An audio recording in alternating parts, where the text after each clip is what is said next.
ዳዊት እንዳለው እግዚአብሔር ከጥንት ካለም መጀመሪያ ጀምሮ ነው ንጉሥ።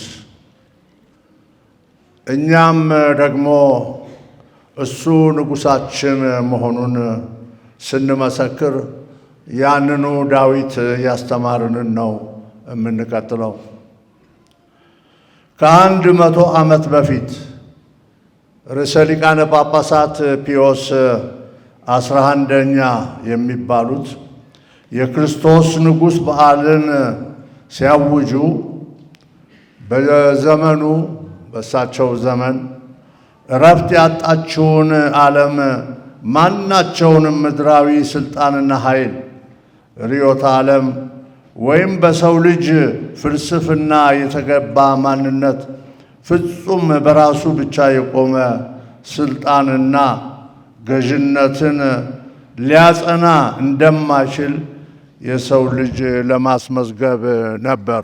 ይህ ምሳሌ ለምንገኝበት ዓለም በዓለም አቀፍም ሆነ በአገራችን ለምንገኝበት ማኅበራዊ፣ ኢኮኖሚያዊ፣ ፖለቲካዊና ሃይማኖታዊ ሁኔታ ጥልቅ የሆነ መልእክት ያስተላልፋል። በዓለም አቀፍም ሆነ በአገራችን ሁከቶች በየጊዜው እየተፈጠሩ ግጭቶች ክቡር የሆነውን የሰው ልጅ እያቆሰሉ ብዙውን ጊዜም ክብሩን እያጎደፉ እየገደሉትም ይገኛሉ። አብዛኛውን ጊዜ ደግሞ እነዚህ ሁከቶች የሚነሱት በማንነት ልዩነት፣ በሀገራችን እንደሚባለው የፖለቲካ አቋምና አመለካከት ልዩነት፣ የሃይማኖት ልዩነት፣ የብሔር ልዩነት፣ የቋንቋ ልዩነት ተብለው ይሰየማሉ። ልዩነትን ለህብረትና ለመደጋገፍ እንደተሰጠን ስጦታ ሳይሆን እንደ ስጋት ስንወስደው ህብረ ዜማ ለሁካታ ቦታውን ይለቃል። በማህበረሰብ ውስጥም እንደዚሁ ነው። ልዩነት ለአገልግሎትና ለህብረት የተሰጠ ልዩ ስጦታ ነው። ልዩነታችን ክብራችን ነው። ልዩነታችን ውበታችን ነው እንደምንለው ነው ኢትዮጵያውያን። ግን ልዩነት ለግጭት፣ ለእልቂት ምክንያት መሆን የለበትም። የሰላም ንጉሥ ክርስቶስ በልዩነት ወደ ኅብረት ይጠራናል። እንደ ፋብሪካ ምርት አንድ ወጥ እንድንሆን ሳይሆን ክቡር ወደ ሆነው በልዩነት ለሚቆምና ለሚጸና ኅብረት የሚያጠፋ ሳይሆን የሚያበለጽግ ልዩነት ይሆናል። በመስቀል ላይ እውነተኛውን ንጉሥ እናገኛለን።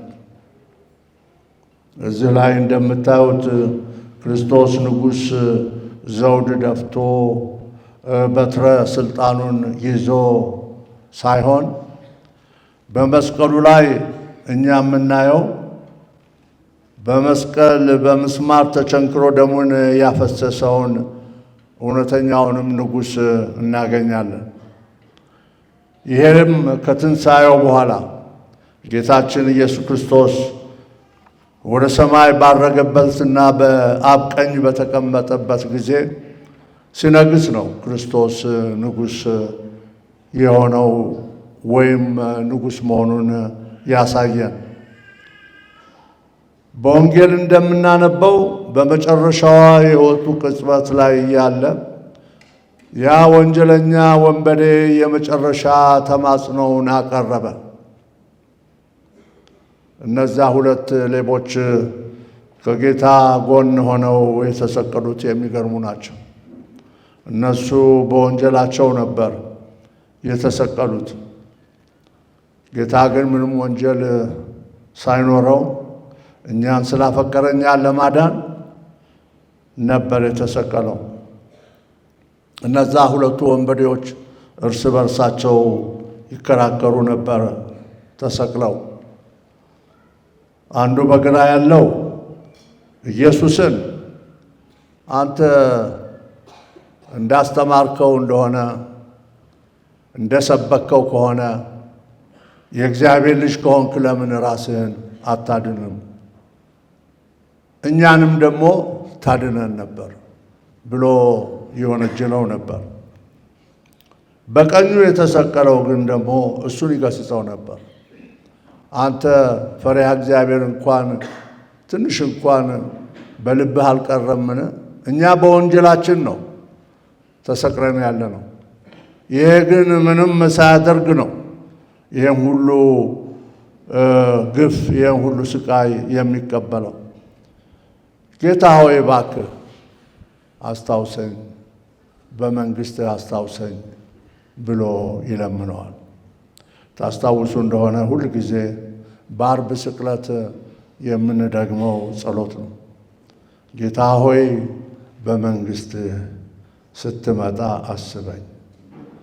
ኢየሱስም ዛሬው ነው ከኔ ጋር መንግሥተ ሰማይ ትገባለህ ብሎ ነው ቃል የገባለት። በመንግሥትህ አስበኝ።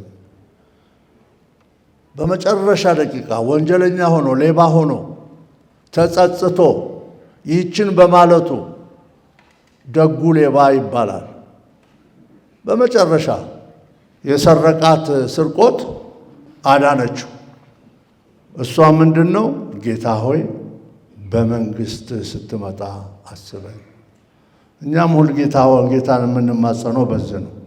ይህ ተማጽኖ የዚያ በቀኝ የተሰቀለው ፈያታይ ብቻ አይደለም። ይልቁንም በኃጢአት በአመፅና በፍርሃት የቆሰለው የመላው የሰው ልጅ ተማጽኖ ነው። ዓይኖቻችንን ወደ ተጎሳቆለውና ወደ ቆሰለው ደሙም ወደ ፈሰሰው ንጉሥ እናንሳ። ይህ የተጎሳቆለና የቆሰለ ንጉሥ ዓይኖቹ በምሕረትና በፍቅር ተሞልተው በእኛ ላይ ናቸው። በመስቀል ሆኖ ክርስቶስ በመኮነን ሳይሆን በተስፋ ያድናል። በአገራችን ላይ ብዙ ግፍ ተፈጽሟል። ብዙ ስቃይ ሆኗል። ብዙ ደም ፈሷል። እንዲያውም አገራችን ትፈርሳለች፣ ትበታተናለች የሚሉ ድምፆች ነበሩ። እግዚአብሔር ግን በኃይሉ እግዚአብሔር በንጉሣችን በጌታችን በኢየሱስ ክርስቶስ በመንግሥቱ የሚያስታውሳት አገር ናት ኢትዮጵያ። ኢትዮጵያ የሃይማኖት አገር ናት እንጂ ሰይጣን ክፉ መንፈስ የሚነግስባት አገር ስላልሆነች ነው አገራችን ኢትዮጵያ ከመፍረስም ከመበታተንም የዳነችው። ስለዚህም ነው በየዓመቱ የክርስቶስ ንጉሥን በዓል በደመቀ ሁኔታ የምናከብረው። ትናንት ዋዜማው ነበር። በጣም ደስ ይል ነበር። ከየቁምስና የመጡ ሕፃናት መዝሙር እየዘመሩ ቲያትር እያሳዩ እንዲሁም ደግሞ ከልዩ ልዩ ማህበራት የተሰባሰቡ ባዛር በማዘጋጀት ሳንቲም በመሰብሰብ ገንዘብ በመሰብሰብ የዚህን ንጉሡን ዋዜማ ጀምረዋል። ዛሬም ይቀጥላል። አንደኛው ጠረጴዛ ጋር ሄጄ እናንተ ለምንድን ነው ይህንን ገንዘብ የምትሰበስቡ ስላቸው ለተቸገሩ በየቤቱ ላሉ ወገኖቻችን ብዙውን ጊዜ ከቤት ወጥተው ለመለመን ወይም ተቸግረናል ብለው ለመናገር ለሚያፍሩ አባቶቻችን፣ እናቶቻችን በድብቅ የምንሰጠው ነው አሉ። ይህ አይነት ርኅራኄ ያለባት ታላቋ ቤተክርስቲያናችን ካቶሊካዊት ቤተክርስቲያናችን ይህን ሁሉ ማድረግ የምንችለው ክርስቶስ ንጉሣችን ነው። ክርስቶስ ተስፋችን ነው። እኛ እርስ በራስማ በኃጢአታችን በክፋታችን ከሄድን መበታተን፣ መከፋፈል እንኳን የተቸገረውን ለማሰብ መስገብገብ ተስገብግቦም እኮ ሁሉንም ገንዘቡንም ምኑን ሁሉ ይዞ የማይጠቀምበታል፣ ይሞታል ወይም ይገደላል። ግን በፍቅር ከሆነች ያችም ትንሿ የተሰበሰበችው ገንዘብ የተቸገሩትን ይረዳል። በሀገራችንም ያለችው ካቶሊካዊ ቤተክርስቲያን በ13ቱም ሰበካዎች ይሄ የክርስቶስ ንጉሥ በዓል በተለይ ዘንድሮ የ100ኛው ዓመት ሲከበር በደመቀ ሁኔታ ነው የሚከበረው። በየቦታው ያሉትም ጳጳሳት፣ ካህናት፣ ደናግል፣ ምዕመናን፣ ወጣቶች፣ ሕፃናት የሚያከብሩት በዚህ መንፈስ ነው፣ ለመረዳዳት ነው። ከዛሬውም ጀምረው ሕፃናት መጥተው የገናን በዓል ለማብሰር የኮከብ ዘማሪያን የሚባሉ መጥተው ይዘምራሉ እና ደግሞ ገንዘብም ይሰበስባሉ። እናንተስ ደግሞ ለምንድን ነው የምትሰበስቡት? ከረሜላ ልገዙበት ነው? ብስኩት ልገዙበት ነው ስላቸው አይደለም ማለት። በስደት ላይ ላሉ ሕፃናት ታውቃላችሁ፣ አገራችን ኢትዮጵያ ከሚሊዮን በላይ ስደተኞችን ታስተናግዳለች። ብዙዎች የመጡት ከደቡብ ሱዳን፣ ከሶማሊያ፣ ከኤርትራ፣ ከሌሎችም ሀገሮች የመጡ አሉ። እነሱ ሕፃናትን እንኳን አደረሳችሁ ለማለት ነው ሳንቲሙን የምንሰበስበው ይላሉ የኮከብ ዘማሪያን ሕፃናት። በአውሮፓም እንደዙ ነው የሚያደርጉት። አንዳንድ እኛም ድጋፍ የምናገኘው እነዛ ሕፃናት በየምዕመናን ቤት በር በማኳኳት የሰበሰቧትን ሳንቲም ባድ ላይ አድርገው ነው ለተቸገሩ ሕፃናት፣ ለተቸገሩ እናቶች ድጋፍ የሚሆነው። ዘንድሮ እንደምታውቁት ብፁዕ ወቅዱስ ርዕሰ ሊቃነ ጳጳሳት ፍራንቼስኮስ 2025ን የኢዮቤልዩ ዓመት ብለውልን እኛም ይሄ የኢዮቤልዩ ዓመት የተስፋ ዓመት ስላሉ እሳቸው የተስፋ ነጋዴያን ሆነን እስከ ዛሬ በተስፋ ስንጓዝ መጥተናል። በተስፋውም የኢዮቤልዩ በር እየገባን ስንጸልይ ቆይተናል። የኢዮቤልዩ ዓመት በዚሁ በአውሮፓውያን አቆጣጠር በዚህ ወር መጨረሻና በሚቀጥለው ወር መግቢያ ይዘጋል። የኢዮቤልዩን ዓመት ስንዘጋም የተስፋ ነጋዴያን እንድንሆን የተጠራን ስለሆነ ይህ ክርስቶስ ንጉሥ በዓል በምስጋና ወደ ኋላ እንድንመለከትና በእምነት ወደፊት እንድንጓዝ ያሳስበናል። ተስፋ ያለው ሰው እምነት አለው።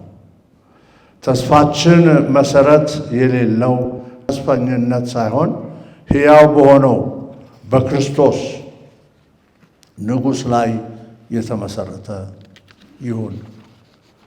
ይህ ንጉሥ በመከራም መካከል ንጉሥ ነው። በተመሰቃቀለው ዓለማችንም እሱ ኅብረትን ሊሰጠን የሚችል ንጉሥ ነው። እኛንም የሰላም መሳሪያ እንድንሆን ዘወትር ይጠራናል። በጣም ደስ የሚለኝ ቆሞሳት አመሰግናቸዋለሁ።